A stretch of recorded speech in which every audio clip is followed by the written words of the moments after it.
গাজায় আগ্রাসনে যখন নজর বিশ্বের, তখন পশ্চিম তীরে দখলদারিত্ব বাড়ানোর অভিযোগ ইসরায়েলের বিরুদ্ধে। নতুন করে 5 অবৈধ বসতিকে স্বীকৃতি দেওয়ার পরিকল্পনা। আরও তীব্র হয়েছে রাশিয়া ইউক্রেন যুদ্ধ। ইউক্রেনের পূর্বাঞ্চলে মস্কোর ব্যাপক হামলা, কুরস্কে কিয়েভের পাল্টা অভিযান। ট্রাম্পের সাথে বিতর্কে হারার পর বাইডেনের বিকল্পের দাবি জোরালো হচ্ছে যুক্তরাষ্ট্রের ডেমোক্রেটিক পার্টিতে। নির্বাচন করার সিদ্ধান্তে অনড় বর্তমান প্রেসিডেন্ট।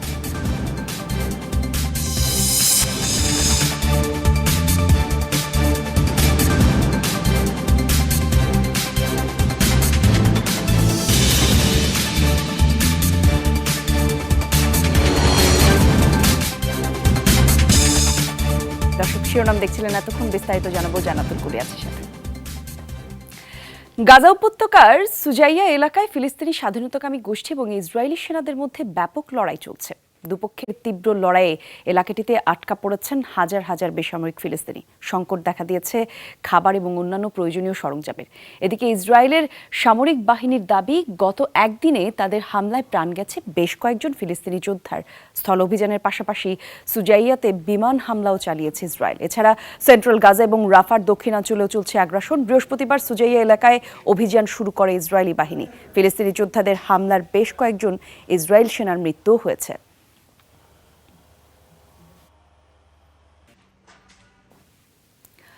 গাজায় যুদ্ধবিরতি আলোচনায় নতুন করে কোনো অগ্রগতি হয়নি, এমন তথ্য জানিয়েছে, হতাশাও প্রকাশ করেছে হামাসের নেতা ওসামা হামদান। শনিবার বৈরুতে এক সংবাদ সম্মেলনে তিনি ইসরায়েলের প্রতি যুক্তরাষ্ট্রের পক্ষপাতিত্বের তীব্র নিন্দা জানান। বলেন, তেল আবিবের প্রস্তাব মেনে নিতে হামাসকে চাপ দিচ্ছে মার্কিন প্রতিনিধিরা। চুক্তির বিষয়ে এখনও ইতিবাচক ফিলিস্তিনি সংগঠনটি করেন এমনও দাবি। গাজায় প্রায় 9 মাস ধরে চলমান ইসরায়েলি আগ্রাসনে বন্ধ এবং হামাসের কাছে জিম্মির মুক্তির জন্য যুক্তরাষ্ট্র এবং আরব মধ্যস্থতাকারীদের তৎপরতা ব্যর্থ হয়েছে বারবারই। ফিলিস্তিনি স্বাধীনতাকামীদের শর্ত, স্থায়ীভাবে শেষ হতে হবে যুদ্ধ, আর গাজা থেকে প্রত্যাহার করতে হবে সব ইসরায়েলি সেনাকে। তবে অস্থায়ী যুদ্ধবিরতির মাধ্যমে জিম্মিদের মুক্তি চায় তেল আবিব।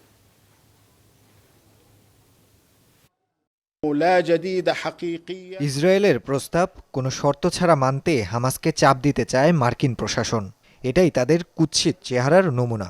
হামাস চুক্তির বিষয়ে ইতিবাচক, যাতে স্থায়ীভাবে হামলা বন্ধ হয় আর গাজা থেকে সেনা প্রত্যাহার করা হয়। বিশ্বের নজর যখন গাজার দিকে, তখন নতুন করে পশ্চিম তীরের এলাকা দখলের পাঁয়তারা করছে ইসরায়েল। অবৈধ 5 বসতিকে বৈধ ঘোষণার পরিকল্পনা করেছে দেশটি। অসলো চুক্তির আওতায় যেসব এলাকায় ফিলিস্তিনি ইসরায়েল দুপক্ষেরই কর্তৃত্ব ছিল, সেসব এলাকায় পুরোপুরি নিজেদের দখলে নেওয়ার নীল নকশা করছে তেল আবিব। নেতানিয়াহু প্রশাসনের এমন চতুর সিদ্ধান্তের ব্যাপক নিন্দা জানিয়েছে আরব লীগ, ইউরোপীয় ইউনিয়ন, জাতিসংঘ সহ বিভিন্ন দেশও। 5 দশক ধরেই পশ্চিম তীর আর পূর্ব জেরুজালেমে চলছে অবৈধ ইহুদি বসতি স্থাপন। 1967 সালের যুদ্ধে ফিলিস্তিনিদের কাছ থেকে দখল করা জমিতে এ পর্যন্ত শত শত বসতি তৈরি করেছে ইসরায়েল, যেখানে বসবাস করছে লাখ লাখ ইহুদি। গাজায় যুদ্ধ দুর্ভিক্ষের মধ্যেই পশ্চিম তীরে নতুন করে আরও 5টি অবৈধ বসতিকে বৈধ বলে স্বীকৃতি দেওয়ার ঘোষণা দিয়েছে ইসরায়েলি প্রশাসন। এরই মধ্যে সাজানো হয়েছে নীল নকশা। স্থানীয় গণমাধ্যমগুলো জানিয়েছে, অস্ত্র চুক্তি অনুযায়ী এরিয়া বি চিহ্নিত এলাকার নির্মাণ ও বিভক্তিকরণ ইস্যুতে বেসামরিক ক্ষমতা পুরোপুরিভাবে সরিয়ে ফেলার সিদ্ধান্ত হয়েছে। অস্ত্র চুক্তির আওতায় এরিয়া বি ছিল ফিলিস্তিন ও ইসরায়েলের যৌথ নিয়ন্ত্রণে। তবে নেতানিয়াহু প্রশাসনের সাম্প্রতিক ঘোষণায় স্পষ্ট, অঞ্চলটি থেকে ফিলিস্তিনি কর্তৃত্ব সরিয়ে সেটিকে পুরোপুরি নিজেদের দখলে নিতে চাইছে তারা। এমন সিদ্ধান্তের পর আবারও বিশ্বজুড়ে উঠেছে নিন্দার ঝড়। ইসরায়েলের এমন পদক্ষেপ আন্তর্জাতিক আইনের প্রতি চরম অবজ্ঞা, বলছে আরব লীগ। মিশর, সৌদি আরবের মতো মুসলিম দেশের পাশাপাশি কঠোর সমালোচনা করেছে ইউরোপের বিভিন্ন দেশও। তীব্র নিন্দা জানিয়েছে জাতিসংঘ। এদিকে কর পরিশোধ না করার দায়ে জেরুজালেমের গির্জাগুলোর বিরুদ্ধে আইনি পদক্ষেপের হুমকিও দিয়েছে নেতানিয়াহু প্রশাসন। দখলদার শক্তির এমন আচরণকে অনধিকার চর্চা হিসেবে আখ্যা দিয়েছে ফিলিস্তিনিরা। অভিযোগ, ফিলিস্তিনি খ্রিস্টানদের ওপর পদ্ধতিগত নিপীড়ন চালাতেই এমন পদক্ষেপ। সম্প্রতি ফিলিস্তিনকে স্বাধীন রাষ্ট্র হিসেবে স্বীকৃতি দিয়েছে স্পেন, আয়ারল্যান্ড, নরওয়ে, স্লোভেনিয়া সহ ৫ ইউরোপীয় দেশ। আর তার প্রতিশোধ নিতেই ইসরায়েলের এমন তড়িঘড়ি পদক্ষেপ বলছেন বিশ্লেষকরা। এর আগে গেল মার্চেও নতুন করে ৮০০ হেক্টর জমি দখলের অনুমোদন দেয় ইসরায়েলের পার্লামেন্ট, ঘোষণা দেয় রাষ্ট্রীয় ভূমি হিসেবে। ইফাদারা খন্দকার, যমুনা নিউজ। গাজায় ইসরায়েলের চলমান আগ্রাসন শুরুর পরে পর্যন্ত মিশরে আশ্রয় নিয়েছে ১,১৫,০০০ ফিলিস্তিনি। সম্প্রতি মার্কিন গণমাধ্যম ওয়াশিংটন পোস্টের এক প্রতিবেদনে উঠে এসেছে এসব তথ্য। আশ্রয় নেয় এসব ফিলিস্তিনিরা বেশিরভাগই ইসরায়েলের হামলায় গুরুতরভাবে আহত। প্রয়োজনীয় চিকিৎসার জন্য তাদের পাঠানো হয়েছিল মিশরে। বিদেশি দূতাবাস ছাড়াও মিশরের বিভিন্ন স্থানীয় ট্রাভেল এজেন্সির মাধ্যমে দেশটিতে আশ্রয় নিয়েছে বহু ফিলিস্তিনি। এসব এজেন্সির বিরুদ্ধে অতিরিক্ত অর্থ আদায়ের অভিযোগও করেছেন বাস্তুচ্যুতরা। প্রতিবেদনে আরও বলা হয়, আশ্রয় গ্রহণকারী ফিলিস্তিনিরা দুর্বিষহ দিন পার করছেন মিশরে। তাদের কোনো পরিচয়পত্র না থাকায় অন্যত্র যাওয়ার সুযোগও নেই।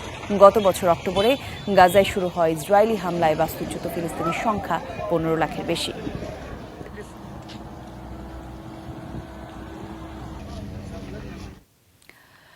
লেবাননের দক্ষিণাঞ্চলে শনিবার রাতভর বোমাবর্ষণ করেছে ইসরায়েল। চলমান হামলা চালানো হয়েছে ভয়াবহ ভাবেও এবং রাফ তাভলিন এলাকায়। সামাজিক মাধ্যমে এক্সরে পোস্টে দেওয়া হয়েছে এই তথ্য। দেশটির সামরিক বাহিনী জানিয়েছে সেটি। তাদের দাবি, হিজবুল্লাহর সামরিক স্থাপনাগুলোই ছিল হামলার লক্ষ্য। এদিকে লেবাননে আগ্রাসন বন্ধের দাবি জানিয়েছে দেশটি। অন্তর্বর্তীকালীন প্রধানমন্ত্রী নাজিব মিকাতি দেশটির দক্ষিণাঞ্চল সফরে গিয়ে তিনি বলেন, তার অবস্থান সবসময়ই শান্তির পক্ষে। মিকাতি বলেন, আন্তর্জাতিক আইন মেনে গাজা এবং লেবানন ইসরায়েলের হামলা বন্ধ করা উচিত।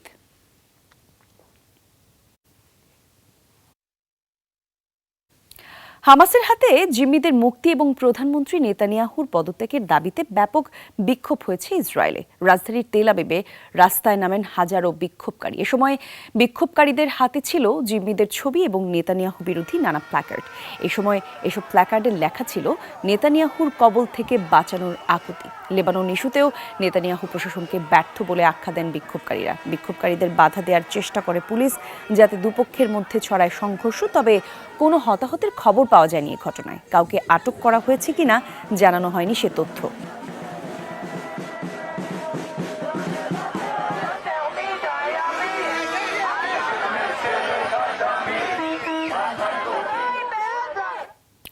পাল্টাপাল্টি হামলায় আরও তপ্ত হয়ে উঠেছে রাশিয়া ইউক্রেন রণক্ষেত্র। মস্কোর সিরিজ হামলায় শনিবার পুড়ে ছাই হয়েছে পূর্বাঞ্চলীয় ফ্রন্টের বেশ কয়েকটি জনবসতি। প্রাণ গেছে কমপক্ষে ১২ বেসামরিকের। কিয়েভের পাল্টা হামলায় নিহত হয়েছে ৫ রুশ নাগরিকও। গেল ২ সপ্তাহে আরও তীব্র হয়েছে দুদেশের যুদ্ধের মাত্রা। ২৪ ঘন্টায় ৯০টি স্থানে সরাসরি লড়াই করেছে দুপক্ষ। রাশিয়ার মিসাইল হামলায় এভাবেই পুড়ে ছাই হয়েছে ইউক্রেনের শহর ভিলনিয়ান্স্ক। শুধু ভিলনিয়ান্স্কই নয়, শনিবার পূর্বাঞ্চলীয় ফ্রন্টে সিরিজ হামলা চালিয়েছে রাশিয়া। দাবি করেছে দোনেৎস্কের আরও একটি এলাকার নিয়ন্ত্রণ নেয়ারও। ২৪ ঘন্টায় জাপোরিঝিয়া, দোনেৎস্ক সহ ফ্রন্টলাইনের বেশ কয়েকটি অঞ্চলে ১৩ দফা চালিয়েছে হামলা। জেলেনস্কি প্রশাসনের দাবি, যার অধিকাংশই চালানো হয়েছে বেসামরিক নাগরিকদের লক্ষ্য করে। এতে শিশুসহ প্রাণ হারিয়েছেন অঞ্চলগুলোর বেশ কয়েকজন বাসিন্দা। সাইকেল চালিয়ে যাচ্ছিলাম এই রাস্তা দিয়ে, বিস্ফোরণে সাইকেল সহ উড়ে গিয়ে পড়ি। কোনো মতে উঠে দৌড়ে ওপাশে যেতেই দেখি ৪টি শিশুর মরদেহ। ঘটনার আকস্মিকতায় সবাই আতঙ্কিত হয়ে পড়ে।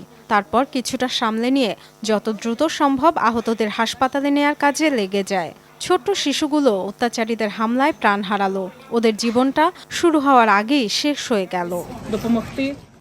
হামলার পরপরই সামাজিক মাধ্যম হ্যান্ডেলে প্রতিক্রিয়া জানিয়েছেন ইউক্রেনীয় প্রেসিডেন্ট ভলোদিমির জেলেনস্কি। দ্রুত অস্ত্র সহায়তা পাঠাতে আবারও আহ্বান জানান যুক্তরাষ্ট্রের প্রতি। রুশ হামলায় প্রতিদিনই নতুন করে ভুগতে হচ্ছে ইউক্রেনের ভূখণ্ড ও নাগরিকদের। শক্তিশালী আকাশ প্রতিরক্ষা ব্যবস্থা আর দূরপাল্লার অস্ত্র পেলে রাশিয়ার এমন হামলা থেকে বাঁচা সম্ভব হবে। পাল্টা হামলা চালিয়েছে ইউক্রেনও। বড় হামলা হয়েছে রাশিয়ার পশ্চিমাঞ্চলীয় শহর কুরস্কে। ঘটেছে হতাহতের ঘটনাও। ফ্রন্টলাইনে ৯০টি স্থানে দুপক্ষের মধ্যে সরাসরি হয়েছে যুদ্ধ। সবচেয়ে তীব্র লড়াই হয়েছে পোক্রভস্ক ও খার্কিভে। ইফাদারা খন্দকার, যমুনা নিউজ। পশ্চিমাদের সাথে বন্ধুত্বপূর্ণ সম্পর্কের বার্তা দিয়েই যেন বাজিমাত করলেন ইরানের সংস্কারপন্থী প্রেসিডেন্ট প্রার্থী মাসুদ পেজেশকিয়ান। বিতর্কিত হিজাব ইস্যুতে তার সরকার বিরোধী অবস্থানও নজর কেড়েছে ভোটারদের। ধর্মীয় নেতা আয়াতুল্লাহ আল খামেনির আস্থাভাজন না হয়েও তাই পেয়েছেন সর্বোচ্চ ভোট। সংস্কারের স্লোগান তোলা এই হার্ট সার্জনের চমক দ্বিতীয় ধাপে অব্যাহত থাকলে বড় ধাক্কা খাবে ইরানের রক্ষণশীলরা। আন্তর্জাতিক নিষেধাজ্ঞায় জর্জরিত ইরানের সাথে পশ্চিমাদের বৈরী সম্পর্ক দীর্ঘদিনের। ইসরায়েল ছাড়া বাদবাকি বিশ্বের সাথে বৈরিতা দূর করার বার্তাই ছিল সংস্কারপন্থী নেতা মাসুদ পেজেশকিয়ানের নির্বাচনী প্রচারণায়। হিজাব ইস্যুতেও নারীদের নির্যাতনের বিরুদ্ধে সরব তিনি। সংস্কারের এই ডাক দিয়ে যেন ভোটারদের মন জয় করে নিয়েছেন পেজেশকিয়ান। সর্বোচ্চ ধর্মীয় নেতা আয়াতুল্লাহ আলী খামেনির আস্থাভাজন না হয়েও পেয়েছেন সর্বোচ্চ 1,04,00,000 ভোট। গাজায় ইসরায়েলি আগ্রাসন, পশ্চিমাদের সাথে দ্বন্দ্ব, পরমাণু ইস্যু আর বিপর্যস্ত অর্থনীতির কারণে বেশ চাপেই রয়েছে ইরান। সেখান থেকে বের হতে পরিবর্তনের পক্ষেই মত দিয়েছেন দেশটির সংখ্যাগরিষ্ঠ নাগরিক। দুর্ভাগ্যবশত কিছু লোক ভাবে প্রেসিডেন্ট আগে থেকেই নির্ধারিত হয়ে আছে, এই জন্য ভোট দিতে আসেনি। তবে যোগ্য প্রার্থী নির্বাচনে সবারই ভোট দেওয়া উচিত, নয়তো এমন কেউ প্রেসিডেন্ট হবে যিনি ইরানিদের জন্য ক্ষতিকর। আমাদের দেশ ও জনগণের ভাগ্য নির্ধারণ করার জন্যই আমি ভোট দিয়েছি। 69 বছরের পেজেশকিয়ানি এবারে নির্বাচনের সবচেয়ে প্রবীণ প্রার্থী। 2008 সাল থেকে পার্লামেন্ট সদস্য এই নেতা গত নির্বাচনেও প্রার্থী হতে চেয়েছিলেন, যদিও তা বাতিল করে গার্ডিয়ান কাউন্সিল। রইসি সরকারের অন্যতম সমালোচক পেজেশকিয়ান। হিজাব ইস্যুতে মাহাসা আমিনির মৃত্যুর প্রতিবাদে যখন বিক্ষোভে উত্তাল ইরান, তখন সরকারের স্বচ্ছতা নিয়ে প্রশ্ন তুলেছিলেন তিনি। ব্যক্তিজীবনে চিকিৎসক পেজেশকিয়ান সাবেক সংস্কারপন্থী প্রেসিডেন্ট মোহাম্মদ খাতামির সরকারে স্বাস্থ্যমন্ত্রীর দায়িত্ব পালন করেছেন। প্রেসিডেন্ট হতে হলে এখনো বড় বাধা অতিক্রম করতে হবে এই নেতাকে। পশ্চিমা বিরোধী হিসেবে পরিচিত কট্টরপন্থী নেতা সাইদ জালিলির সাথে রান অফের লড়াইয়ে জিততে হবে। বিশ্লেষকরা বলছেন দ্বিতীয় ধাপেও এই নেতা চমক দেখালে ইরানের দাপুটে রক্ষণশীল শাসকরা বড় ধাক্কাই খাবে। মোস্তফা মাহমুদ, যমুনা নিউজ। যমুনা আইডেস্কে একটা বিরতি নিচ্ছি, সঙ্গেই থাকুন।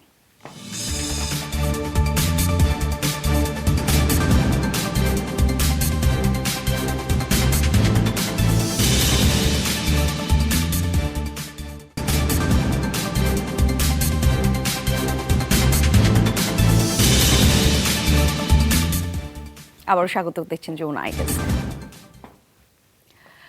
যুক্তরাষ্ট্রের প্রেসিডেন্সিয়াল বিতর্কে জো বাইডেনের পরাজয় ঘিরে তৈরি আলোচনা সমালোচনা থামছেই না। তবে ডেমোক্রেট দলীয় প্রার্থিতা পরিবর্তনের জল্পনা কল্পনা উড়িয়ে দিয়েছে বাইডেনের প্রচারণা টিম। নিশ্চিত করেছেন তিনিই লড়বেন ডোনাল্ড ট্রাম্পের বিরুদ্ধে। বিশ্লেষকরাও মনে করছেন বিতর্কের হার ঘিরে তৈরি হওয়া দৃশ্যপট পাল্টে যেতে পারে কয়েক সপ্তাহের মধ্যেই। ট্রাম্পকে টেক্কা দিতে ডেমোক্রেটদের একমাত্র ভরসার জায়গা বাইডেনই, এমনটাও মনে করছেন অনেকে। দেশের সবচেয়ে বৃদ্ধ প্রেসিডেন্ট আরও এক মেয়াদে শাসন ক্ষমতা পরিচালনার জন্য শারীরিক ও মানসিকভাবে ফিট থাকবেন কিনা তা নিয়ে তুঙ্গে আলোচনা। এমন সময়েই প্রেসিডেন্সিয়াল বিতর্কে ডোনাল্ড ট্রাম্পের কাছে ধরাশয়ী হলেন জো বাইডেন। বাইডেনের টালমাটাল দশা বিতর্কে ঘি ঢালল আরও। খোদ ডেমোক্রেটদের মধ্য থেকেই উঠেছে তার প্রার্থিতা নিয়ে গুঞ্জন। তবে সব জল্পনা উড়িয়ে দিয়ে বাইডেনের প্রচারণা টিম স্পষ্ট করেছে সরে দাঁড়াচ্ছেন না তিনি। বিশ্লেষকরাও মনে করছেন নির্বাচনের 4 মাস আগে প্রার্থী পরিবর্তন হিতে বিপরীত ফল বয়ে আনতে পারে। বরং কয়েক সপ্তাহের প্রচারণায় পরিস্থিতি পাল্টে যেতে পারে বলেও মনে করছেন অনেকে। আরো লম্বা সময় বাকি, আগামী কয়েক সপ্তাহ হয়তো কঠিন সময়। তবে রাজনীতি খুবই অনিশ্চিত, সামনে কি ঘটতে যাচ্ছে কখনোই নিশ্চিত হওয়া সম্ভব নয়। হয়তো একটি খারাপ রাত ছিল, তবে নির্বাচনের পরিধি আরো বড়। ডেমোক্রেটদের মনোনীত ব্যক্তিকে সরানোর সহজ উপায় হলো প্রার্থীর নিজ থেকে সরে দাঁড়ানো। তবে ভাইস প্রেসিডেন্ট কামলা হ্যারিস সহ বাইডেনের যারা বিকল্প হতে পারে তাদের ট্রাম্পকে হারানোর মতো দক্ষতা কতটুকু রয়েছে তা বিবেচনার বিষয়। বাইডেনের নাজুক অবস্থায় প্রচারণায় ফুরফুরে মেজাজে ডোনাল্ড ট্রাম্প। ভার্জিনিয়ার সমাবেশে বরাবরের মতোই বাইডেনকে কটাক্ষ করে গেলেন তিনি। কুটিল বাইডেন পুরো সপ্তাহ প্রস্তুতি নিয়েছেন, এতই লেখাপড়া করেছেন যে ভুলে গিয়েছেন আসলে কি করতে যাচ্ছেন। এটা কেবল বাইডেনের পরাজয় নয়, পুরো ডেমোক্র্যাটদের। অনেকে বলছেন বিতর্কে পরাজয়ের পর রেস থেকে সরে দাঁড়াবেন বাইডেন। তবে সত্যি হলো তাদের আর কোনো প্রার্থী আছেন? গেভিন নিউসমের মতো নাম শোনা যাচ্ছে, যিনি ক্যালিফোর্নিয়ায় চালাতে পারেন না, অন্যতম বাজে গভর্নর। বাইডেনের প্রতি সমর্থন জানিয়ে পাশে দাঁড়িয়েছেন সাবেক প্রেসিডেন্ট বারাক ওবামা সহ ডেমোক্র্যাট নেতারা। আগামী 5 নভেম্বর অনুষ্ঠিত হবে যুক্তরাষ্ট্রের প্রেসিডেন্ট নির্বাচন। ডরথি তস্ট্রিন, যমুনা নিউজ। ফ্রান্সের পার্লামেন্ট নির্বাচনের প্রথম দফায় ভোট গ্রহণ চলছে।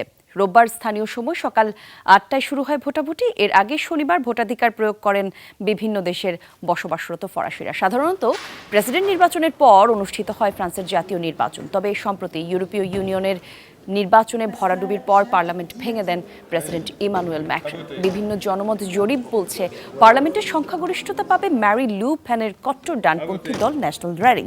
জরিপ সত্যি হলে দ্বিতীয় বিশ্বযুদ্ধের পর প্রথমবারের মতো দেশটির সরকার গঠন করবে কট্টর ডানপন্থী। ফ্রান্সের জাতীয় পরিষদ আসনের সংখ্যা হচ্ছে 577। নিরঙ্কুশ সংখ্যাগরিষ্ঠতার জন্য দরকার 289 আসন। আগামী 7 জুলাই অনুষ্ঠিত হবে দ্বিতীয় দফার ভোটাভুটি। নির্বাচনের আগ মুহূর্তে মন্দিরের দ্বারস্থ হলেন ব্রিটিশ প্রধানমন্ত্রী ঋষি সুনাক। প্রার্থনা করলেন দীর্ঘ সময় ধরে। শনিবার শ্রী অক্ষতা মূর্তির সাথে লন্ডনের শ্রী স্বামী নারায়ণ মন্দিরের পরিদর্শনে যান তিনি। এ সময় উপস্থিত ছিলেন বিপুল সংখ্যক ভক্তরা এবং তাদের সঙ্গে কথাও বলেন তিনি। নিজেকে একজন গর্বিত হিন্দু হিসেবে আখ্যা দেন সুনাক। বলেন ধর্মীয় বিশ্বাস তাকে কর্তব্য পালনের অনুপ্রেরণা দেয়। নিজের সন্তানদেরও ধর্মীয় শিক্ষা দেন বলেও জানান তিনি। এর আগেও বিভিন্ন সময় হিন্দু ধর্মীয় আচার পালন করতে দেখা যায় ঋষি সুনাককে। প্রায় নিয়মিতই তিনি যান মন্দিরে। পার্লামেন্টের শপথ গ্রহণের সময় পবিত্র গীতায় হাত রেখে শপথ নিয়েছিলেন তিনি। প্রধানমন্ত্রীর বাসভবনে প্রবেশের সময়ও পূজা অর্চনা করে বাড়িতে ঢোকেন তিনি।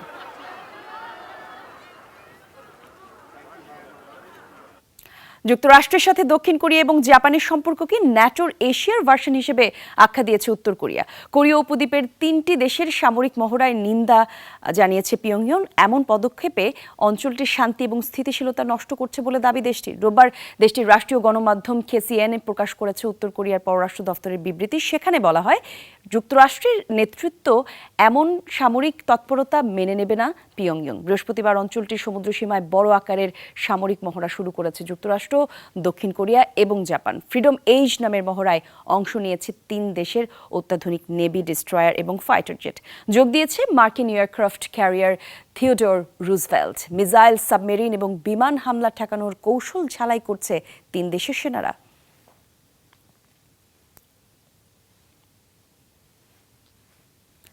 ব্লেজারের বুক পকেটের উপর যুক্ত সর্বোচ্চ নেতা কিম জং উনের ছবি সম্বলিত কোট পেন। উত্তর কোরিয়ায় কর্মকর্তাদের দেখা গেল এমন পোশাকে। রোববার দেশটির রাষ্ট্রীয় গণমাধ্যম KCNA-তে প্রকাশ করা হয়েছে সেই ছবি। ওয়ার্কার্স পার্টি অফ কোরিয়ার 10ম বৈঠকে নেতাদের এমন কোটপিন পরতে দেখা গিয়েছে, যেখানে দেশের পতাকার সাথে মিলিয়ে লাল রঙের মাঝে বসানো হয়েছে কিমের ছবি। সম্প্রতি নিয়মিত এসব কোটপিন ব্যবহারের নির্দেশনা দেওয়া হয়েছে উত্তর কোরীয় কর্মকর্তাদের। ধারণা করা হচ্ছে নিজের অবস্থান আরও শক্তভাবে তুলে ধরতেই ব্যতিক্রমী এই পদক্ষেপ নিয়েছেন সর্বোচ্চ নেতা কিম জং উন।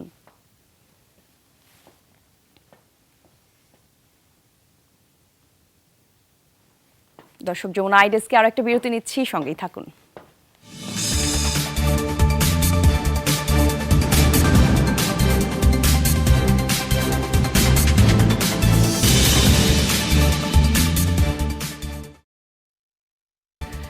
নাইজেরিয়ায় ভয়াবহ সিরিজ বোমা হামলায় অন্তত 18 জন প্রাণ হারিয়েছেন, আহত হয়েছেন আরও অর্ধশত। সংবাদ মাধ্যম BBC জানিয়েছে, শনিবার উত্তর পূর্বাঞ্চলীয় বার্নো রাজ্যতে স্থানীয় সময় দুপুরে এক বিয়ের অনুষ্ঠানে চালানো হয় প্রথম আত্মঘাতী বোমা হামলা। এর পরপরই গৌজা শহরে একটি জেনারেল হাসপাতাল এবং এক জানাজায় বোমা হামলা চালায় দুর্বৃত্তরা। নিহতদের মাঝে গর্ভবতী নারী এবং শিশু রয়েছে। ভয়াবহ বোমা হামলায় পরপর গৌজা শহরে কারফিউ জারি করা হয়েছে এবং নাইজেরিয়ান সামরিক বাহিনী সেটি করেছে। গত 15 বছর ধরে জঙ্গি গোষ্ঠী বাকো হারামে হামলার টার্গেট দেশটির বার্নো রাজ্য, আশেপাশের এলাকাও। 2015 সালে জঙ্গি গোষ্ঠীটিকে এলাকা থেকে হটিয়ে দিলেও প্রায় নিয়মিতই অভিযান চালায় তারা। তবে এবারের সিরিজ বোমা হামলায় এখনও দায় স্বীকার করেনি কোনো পক্ষ।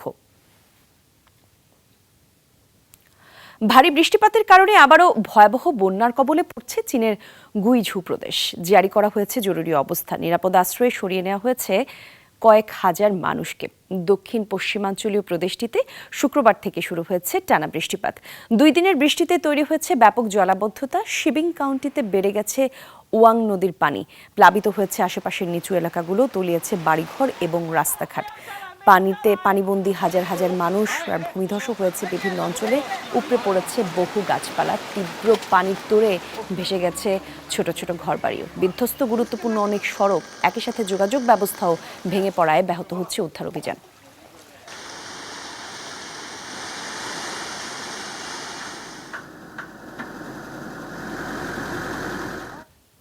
সাগরের তলদেশে নাকি রণক্ষেত্র।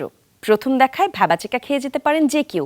মূলত সাগরের নিচে বিশেষ এক জাদুঘর তৈরি করেছে মধ্যপ্রাচ্যের দেশ জর্ডান।